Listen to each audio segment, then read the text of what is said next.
Bonjour mon capitaine, bonjour Alexandre Juvin-Brunet.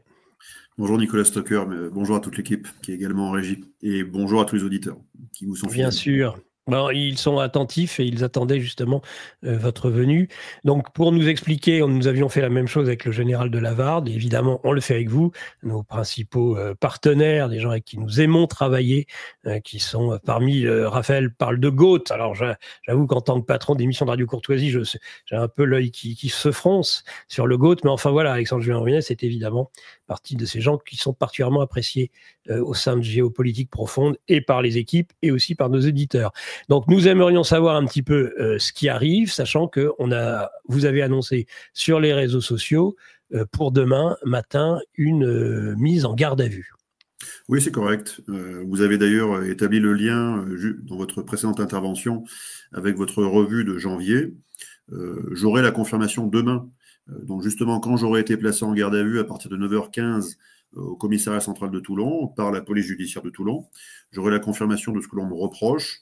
D'après les premiers échanges qui ont été établis entre mon avocat, Maître Bertozzi, et donc cette police judiciaire de Toulon, eh bien, il s'agirait de délit de presse. Donc, il pourrait s'agir, en fait, de votre article, enfin de l'article que je vous ai rédigé le mois dernier. Je ne sais pas encore pourquoi. Donc, ça peut être ça, comme ça peut être également des propos sur Twitter ou sur YouTube, parce que vous savez bien, et vos auditeurs le savent également, qu'il y a eu en fait un durcissement de l'appareil, on va dire, judiciairo-policier en France, qui est utilisé maintenant pour essayer d'intimider au maximum la plupart des voix dissonantes, voire dissidentes. Voilà, on commence par la dissonance d'abord, cognitive et politique, puis ensuite on va sur une forme de dissidence qui sera peut-être, je dis bien un jour, le prélude à une résistance. Nous n'y sommes pas encore. Mais pour que la résistance un jour existe, il faut que la dissidence soit là. C'est sur ce terreau que germera certaines pousses qui, elles, seront en fait les arbres de la résistance, un jour. Mais pour l'instant, nous n'y sommes pas. Donc, pour revenir à demain, j'aurai la confirmation. Eh bien, je ne pourrai pas vous la communiquer tout de suite parce que j'aurais été privé de certaines, donc privé d'une forme de liberté. C'est une mesure coercitive, la garde à vue. Je rappelle aux auditeurs que la garde à vue, c'est quelque chose qui se déploie à partir de 4 heures de privation de liberté. Donc, ce n'est pas une audition libre, ce n'est pas une audition simple, c'est une garde à vue. Pour les esprits chagrins qui estiment que l'on fait du complotisme de bas étage. La police judiciaire a contacté mon avocat il y a de cela 3 semaines. Alors d'ailleurs, je vous le dis, c'était quasiment en concomitance avec les ennuis du général de Lavarde. Ah.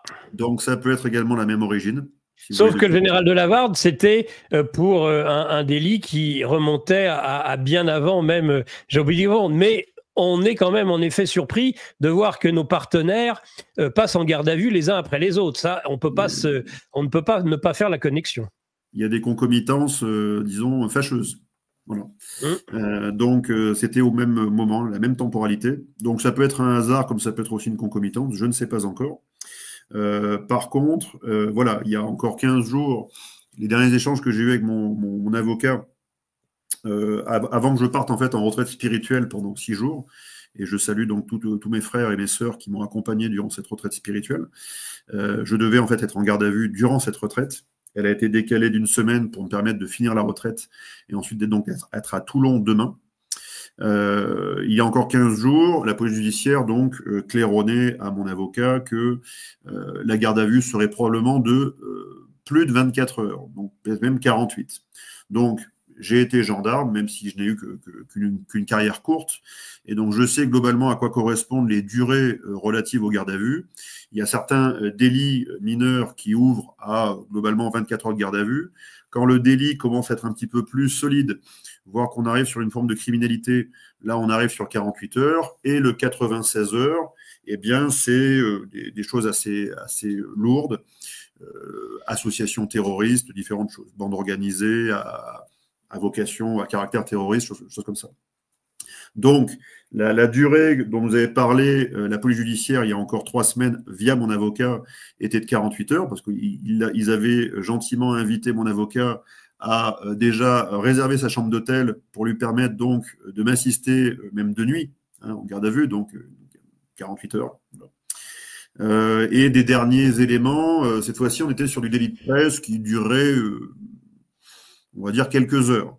Donc, moi, j'ai beaucoup réfléchi avant de m'y rendre parce que ça peut être une démarche qui peut être une démarche parfaitement, on va dire, normale et automatique, dans la mesure où un officier de police judiciaire a une double tutelle.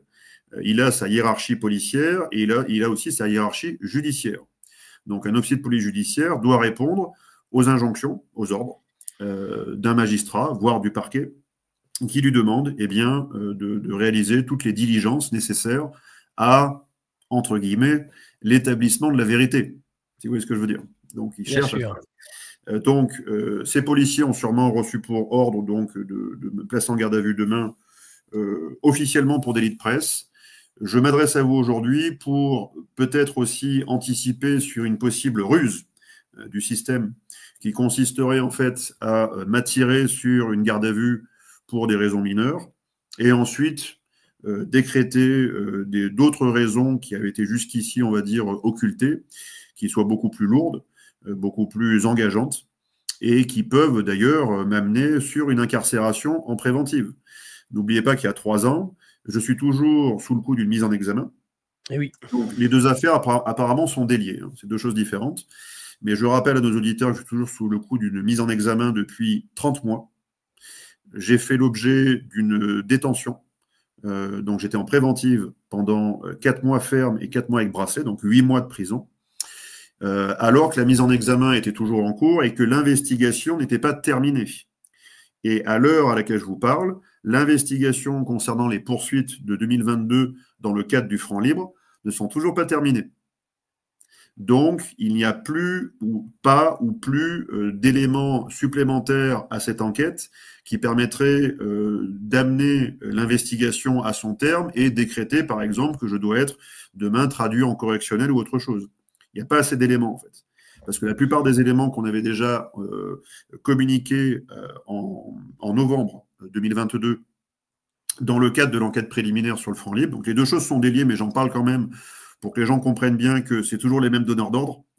Le régime n'a pas changé, la Ve République est toujours là, et c'est le même aéropage de personnages politiques qui s'alimentent dans la même matrice, qui nous poursuivent. Les visages changent, la logique reste la même. Et devrais-je même dire, l'anti-religion reste la même. Donc, quand j'ai été poursuivi il y a maintenant 3 ans, ça n'a débouché sur rien. Cela a simplement servi à stopper et frapper de sidération tout un réseau qui était en train de s'organiser, et ensuite essayer de le neutraliser par asphyxie. J'insiste bien, neutralisation par asphyxie, vu qu'il n'y avait pas assez d'éléments graves et concordants permettant de déboucher sur une condamnation certaine d'un opposant et d'un dissident. Aujourd'hui, c'est autre chose, donc je vous remercie. Je vous remercie très, très, très chaleureusement de me permettre de prendre la parole pour également envoyer, on pourra appeler ça des frappes préemptives, voilà, des missiles anticipés. Sachant que j'ai pris mes dispositions pour enregistrer la plupart des vidéos qui permettront demain à mon réseau de se réarticuler si d'aventure ma liberté devait être compromise à partir de demain. Donc ça peut être une simple garde à vue de 4, 5, 6, 12 heures ou 36 heures. Ça peut aller jusqu'à 48 heures, aucun problème. Mais ça peut aussi, comme la dernière fois, être 48 heures de garde à vue qui vont être suivies d'une incarcération en préventif pour des motifs fallacieux. Donc je sais, chers amis, dans quel type de piège potentiel je me rends, je le sais. Mais à ce stade, je ne peux pas encore faire autre chose. Je ne peux pas encore faire autre chose que de me plier à ces injonctions et à ces ordres de la justice républicaine. Je ne peux pas. Bien sûr, c'est une évidence. Il faut se rendre en effet à ce genre de convocation, à moins de rompre définitivement, évidemment, avec le pays d'attache. C'est exactement ça. Voilà. Donc, tant que vous avez de l'ambition, en tout cas pour la France, et vous en avez, parce que vous êtes un patriote, et un patriote courageux, qui d'ailleurs, vous êtes, je pense, un cas unique.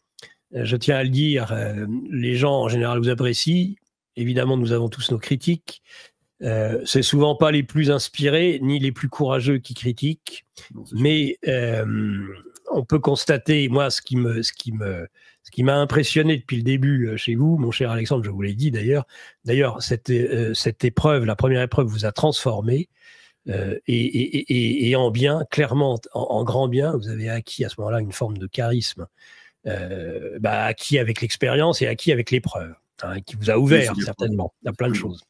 Et donc ça force admiration.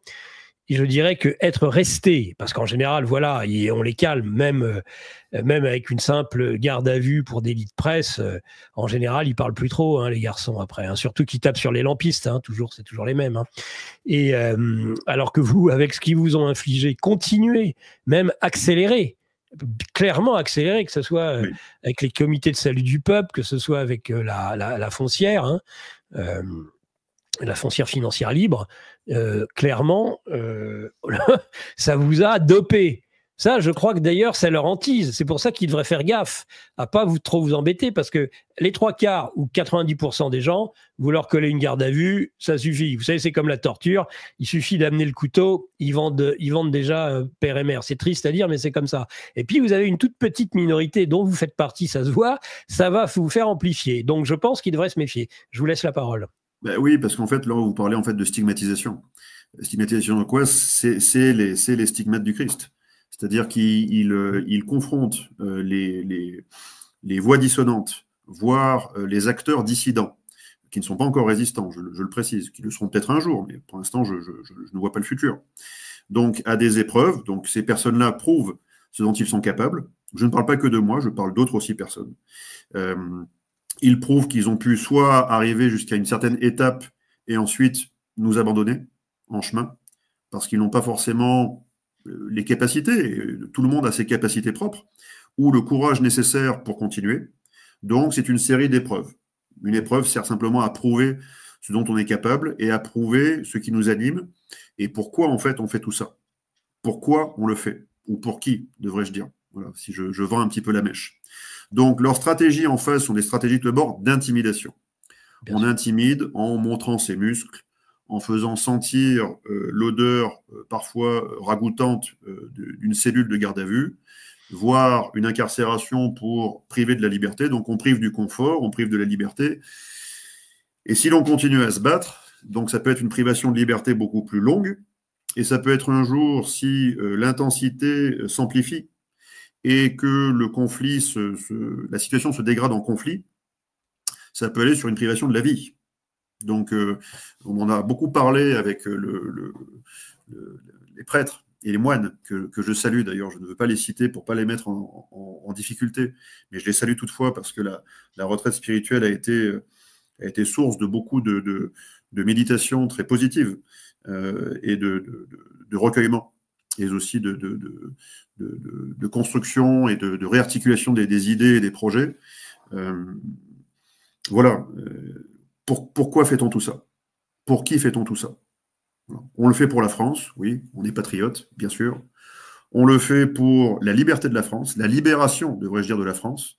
Mais ensuite, une fois que la France, on s'est battu pour elle, et on s'est battu pour sa libération, la France est libre, certes. Tout d'abord, de quoi? De quoi veut-on la libérer, premièrement? Si on veut la libérer d'une prison matérialiste et individualiste et d'un système de contrôle, la franc-maçonnerie, qui elle-même est diligentée par des puissances occultes, mondialistes, alors oui, on sait contre qui on se bat, mais on ne sait toujours pas pourquoi. La libération, pourquoi et pour qui? La seule libération qui vaille pour la première nation, je l'espère un jour, catholique du monde, comme elle l'était jadis, c'est la France. Et pour qui se bat-on? C'est uniquement pour le Christ roi. Pour que le Christ roi soit de nouveau rétabli comme roi de France, comme la Vierge Marie, reine de France, et que leurs valeurs, les valeurs spirituelles, transcendantales, puissent cette fois-ci tomber, couler, déperler sur notre société pour en changer la tonalité, en changer la vibration, en changer le cœur, et surtout en changer le sens. Remettre les choses à l'endroit. Remettre les choses à l'endroit. Faire de la solidarité sociale non plus, cette fois-ci, une vraie charité. Faire de l'individualisme, l'exorciser pour rétablir nos communautés ancestrales, traditionnelles, voire modernes. Et travailler à la paix. et non pas à la guerre. Parce que le Christ est un prince de paix, c'est un prince de partage, et c'est un prince miséricordieux avec nous tous.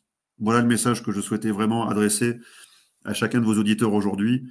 Pardonnez ce ton un petit peu trop empreint de religiosité ou de spiritualité, mais c'est ça qui m'anime et c'est ça qui anime des milliers de personnes autour de moi, et non pas derrière moi. Elles seront bientôt devant moi, parce que j'ai pris ma responsabilité d'être devant, donc de sortir du premier de la tranchée, s'il le fallait. Mais voilà, c'est un peu comme... De toute façon, c'est toujours pareil, Alexandre, quand on fait ce pourquoi on le fait, et finalement, et l'épreuve, souvent, vous démolit si vous pensiez le faire pour telle et telle cause et que vous vous rendez compte que c'était pas pour ça. Ça vous démolit, parce que derrière, il n'y a que l'ego. Et l'ego, il peut être détruit, alors que le Christ ne peut pas l'être. Vous avez décliné le Notre Père et l'Ave Maria, finalement, dans un aspect patriote, dans ce que vous venez de dire, simplement. Oui, absolument. Donc, si je suis enfermé, libérez-moi. Si je recule, tuez-moi. Et si j'avance, suivez-moi. Et s'il me tue en face, vengez-moi. Ça, c'est déjà au-delà, c'est déjà autre chose. Non, c'est pas au-delà, c'est autre chose. Autre chose. Mais en effet, bien sûr. Mais c'est je crois que je me rappelle plus, c'était Descartes qui disait il faut donnez-moi un point fixe ou Kant et je changerai l'axe de la Lune. Il faut avoir un point fixe, et le point fixe évidemment, c'est le point fixe de vos troupes aussi, Alexandre Juvin-Brunet. Oui, et d'ailleurs c'est ce que j'ai. Tout d'abord, je l'ai timidement affirmé en 2021 et en 2022, et après je l'ai réaffirmé avec force à partir de 2023 et 2024, en leur disant bien que c'est la polarité absolue vers laquelle nous devons travailler et converger, c'est tout ce dont je viens de parler, parce que c'est quelque chose qui est non plus que physique, mais qui est aussi métaphysique, donc qui nous unira de façon beaucoup plus solide, et qui surtout ne nous trahira jamais. Vous ne serez jamais trahi par lui. Jamais.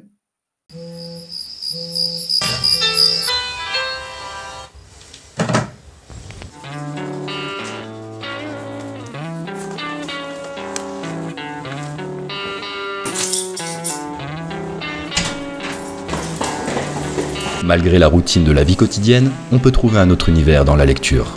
Un livre est une amitié, comme disait Proust. Il nous accompagne partout et nous transporte plus loin que nous pouvions espérer. Ça semble un peu cliché dit comme ça, mais oui, la lecture change la vie.